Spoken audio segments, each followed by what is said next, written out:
All right, quick demonstration on how to connect your new Sapphire Energy Bluetooth enabled battery. We're using JBD's Bluetooth enabled BMSs in our units, and they are quite easy to connect to. What we're going to do is open our camera app here, and then we're simply going to scan the barcode that's on the top, and then click on the link here. You install it through the Google Play is the preferred way to do this. This gets you to a secure Google Play server where they've verified the download and the install, so your phone won't complain about security. It's approved by Google, it's safe to use, and it should install pretty quick here. And once that's installed, we can open it up. All right, now you can create an account. I believe it does give you some extra controls over the battery, but for the basics, if you just want to be able to see what's going on and not get into any of the settings, you can jump the login. Allow to find the devices. This is a requirement of the Bluetooth technology and it being able to connect to the batteries. Don't mind that I've got a stack of batteries here with me, but what we can do is either pick the one that's on our screen, or the easiest way to do it is to press the little icon in the corner here, allow the camera, the app to use the camera, and then we can scroll back in and scan the second step barcode here, and it will automatically connect and bind us to the battery. Once it's linked, it takes us right to the screen where we can immediately see what our battery's up to.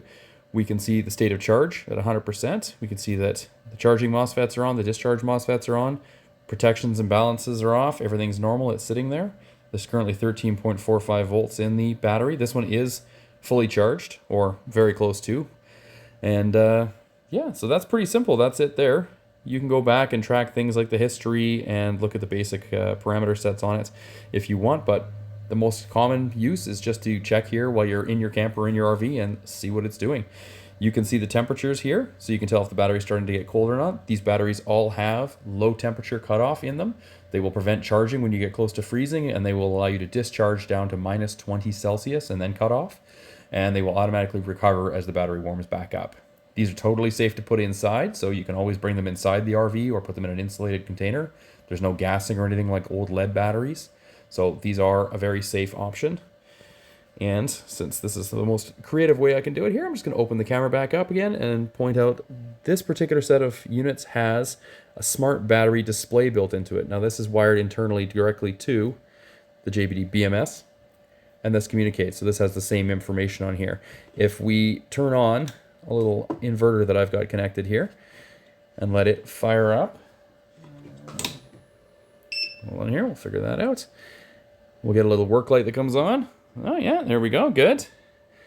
And you can see that it even shows us there's 2.5, 2.7-ish amps being drawn from the battery.